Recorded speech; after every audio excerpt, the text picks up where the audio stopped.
Shella, and today we're going to interview people around the campus to hopefully educate them on what's happening with their data and what digital privacy is. Make sure these interviewees stay safe. We're not going to reveal their identities in this video. So now, let's talk to some people.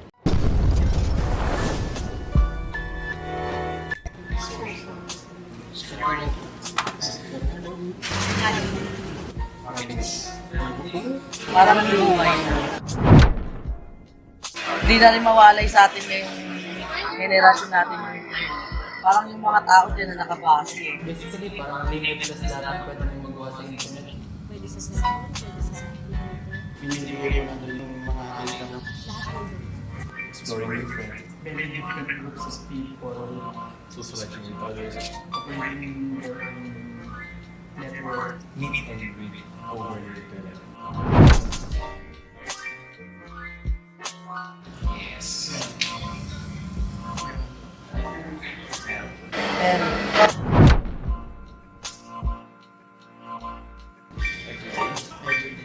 maya't maya, Every time may free time ba? Dalawang beses lang sa isang linggo. depende pag walang ginagawa eh.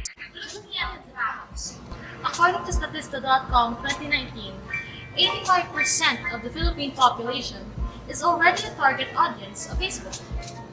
This means that 92 million Filipinos have access to Facebook.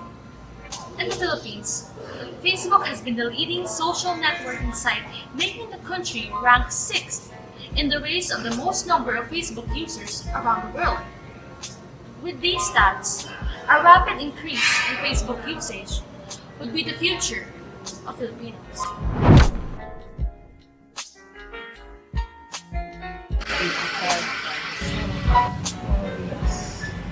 No idea. Privacy lang, pero digital, hindi ko alam kung ano yun. Kasi seguridad. Privacy, seguridad.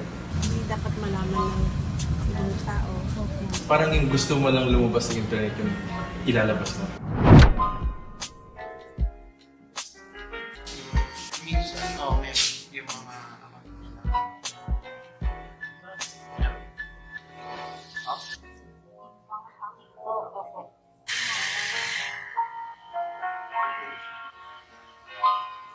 Yes. Sa mga issues nun, mga kumakalat na video, nakukuha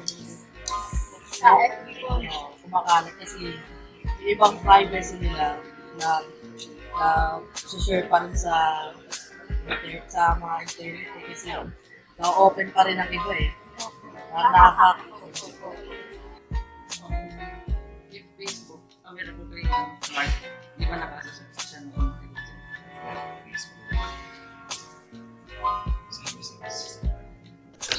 Privacy is easier to explain. However, add a word before it and suddenly it becomes an unfamiliar term to the public. Digital privacy, of course, has numerous definitions. However, according to Edmonton Public Library, digital privacy refers to the individual's information being protected while being used or created on the internet, on a computer, or personal device. An individual's information can be split into two, PII and NPII.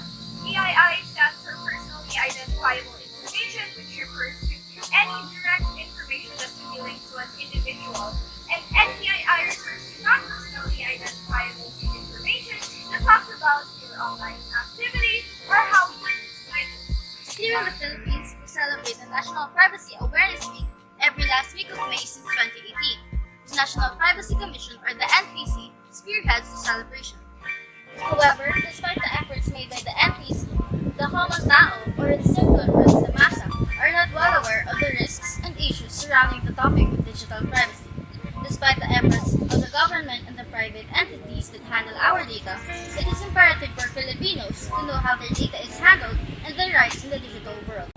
Awareness and knowledge will only help the users protect themselves against malicious attacks and an authorized release of their information to third parties.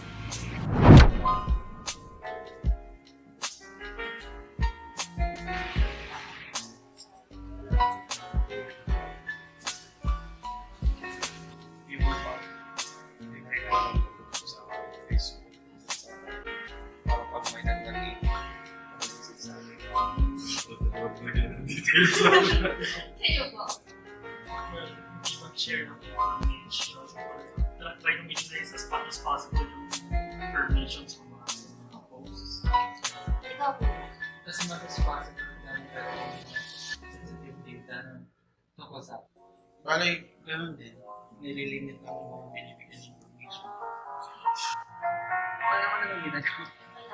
Basta hindi na lang ako nagpo-place sa mga obvious na isa. Ano lang, ano lang talaga, iwas lang sa mga malalaswa, kaya sa mga hindi ikakaganda para masira yung pangalan.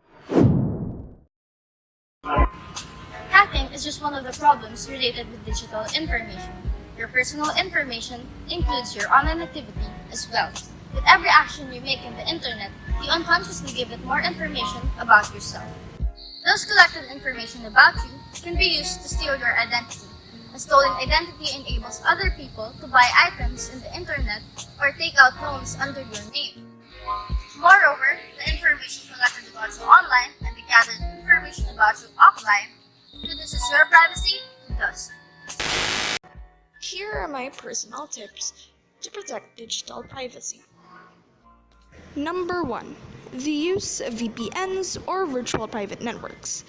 Basically, a VPN helps you hide your IP address and location by letting you choose where your signal comes off of. Another thing the VPNs do is help encrypt the data you're using, so when you're out using public networks, a VPN would make you secure against hackers. And number 2. The use of virtual machines and or live USB operating systems. They're essentially an entirely different operating system from your main one that functions on your laptop or desktop that can ensure maximum security. These are my personal tips. Number 1. Having control over your privacy settings and app and site permissions.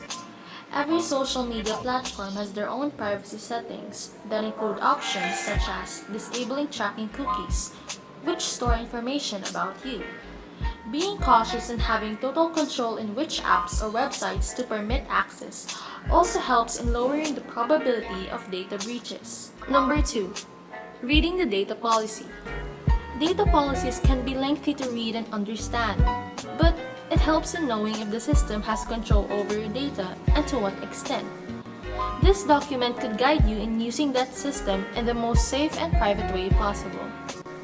And lastly, number 3. Limiting the usage of social media platforms that are not privacy-oriented. Using privacy-oriented systems is the key to a safe online life. But we can't help using social media platforms that are not privacy-oriented, especially when these are the most commonly used systems of today. One cannot totally ban himself from using these, but one can still limit its usage in order to lessen the data given to the system. Firstly, update your software regularly. Updates are important because with the rise of better hacking techniques, developers also increase your software security through updates. Your computer or laptop software can be checked in your settings. Notifications are often sent whenever there's an update available. You only have to confirm its installation.